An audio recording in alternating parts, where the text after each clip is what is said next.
এত চিন্তাশীল বাজেট এর আগে হয়েছে বিধায় আমার জানা নেই। শঙ্কা করছে আমরা এটা বাস্তবায়ন করতে পারবো তো? দক্ষ মানব সম্পদ উন্নয়ন আমাদের একান্ত প্রয়োজন। একটা বাজেট হলো, অবাক হবেন বাংলাদেশের ইতিহাসে এত চিন্তাশীল বাজেট এর আগে হয়েছে বিধায় আমার জানা নেই। এবং সেটা দেবব্রত ভট্টাচার্য বলেছেন যে সর্বাধিক চিন্তাশীল বাজেট। বাজেট তত্ত্বরা বলছেন অর্থ ব্যবস্থাপনা। সরকারের দুটি গুরুত্বপূর্ণ কাজ থাকে, একটা হচ্ছে জনব্যবস্থাপনা আর একটা হচ্ছে অর্থ ব্যবস্থাপনা।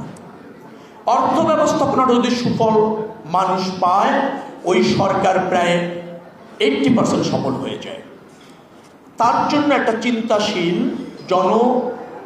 প্রত্যাশামুখী বাজেট দেওয়া হয়েছে, সবাই অ্যাপ্রিশিয়েট করেছে। খোকন ভাই ঠিকই বলেছেন, শঙ্কা করছে আমরা এটা বাস্তবায়ন করতে পারবো তো? ডেফিনেটলি সেই পারার অঙ্গীকার আমাদের রয়েছে এবং সেই লক্ষ্যেই মাননীয় প্রধানমন্ত্রী একটা দক্ষ কার্যকর ক্যাবিনেট গঠন করেছেন। বাজেটে যদি আপনি লক্ষ্য করেন, 3টি জায়গায় বাজেট চমৎকারভাবে বিন্যাস ঘটিয়েছে। একটা সর্বাধিক প্রাধান্য পেয়েছে কি জানেন? দক্ষ মানব সম্পদ উন্নয়ন সর্বাধিক গুরুত্ব পেয়েছে এবং সেক্ষেত্রে সবচেয়ে বেশি ব্যয়ও রাখা হয়েছে শিক্ষা, স্বাস্থ্য খাত। দক্ষ মানব সম্পদ উন্নয়ন আমাদের একান্ত প্রয়োজন, এই বাজেটে সেটা নিশ্চিত করা হয়েছে। সেকেন্ড হচ্ছে অবকাঠামো উন্নয়ন। অবকাঠামোর উন্নয়ন ছাড়া অর্থনীতি সচল থাকে না, বেসরকারি বিনিয়োগ এবং সরকারি বিনিয়োগ বৃদ্ধি পায় না, কর্মসংস্থান নিশ্চিত হয় না, যার জন্য অবকাঠামো উন্নয়নটাকে বিশেষ গুরুত্ব দেওয়া হয়েছে।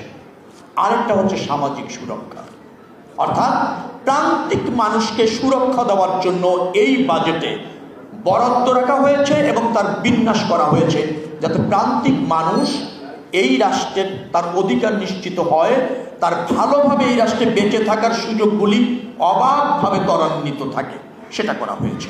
তার মানে 3টি জায়গায় বাজেট চিন্তাশীলভাবে শতভাগ জনগণের অর্থ জনগণের কল্যাণে ব্যয় করার পরিকল্পনা নিয়েছে এবং সেই লক্ষ্যে এই রাষ্ট্র ব্যবস্থাপনা চলবে তার অঙ্গীকার জনগণের কাছে করেছে।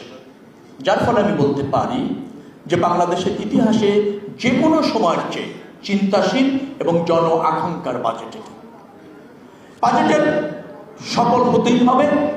কর প্রচুর ছাড় দেওয়া হয়েছে, কিন্তু আহরণের ক্ষেত্রে আবার একটা ন্যায্যতা বিন্যাস প্রতিষ্ঠিত করা হয়েছে, যার ফলে 9,38,000 কোটি টাকার যে বাজেট জনগণের কাছে উপস্থাপনা করা হয়েছে, তার যে এডিপি রাখা হয়েছে 3 লাখ কোটি টাকা, 1,90,000 কোটি টাকা আভ্যন্তরীণভাবে যোগান দেওয়া হবে, 1,10,000 কোটি টাকা বৈদেশিক ঋণ এবং সহায়তার মাধ্যমে মিট আপ করা হবে।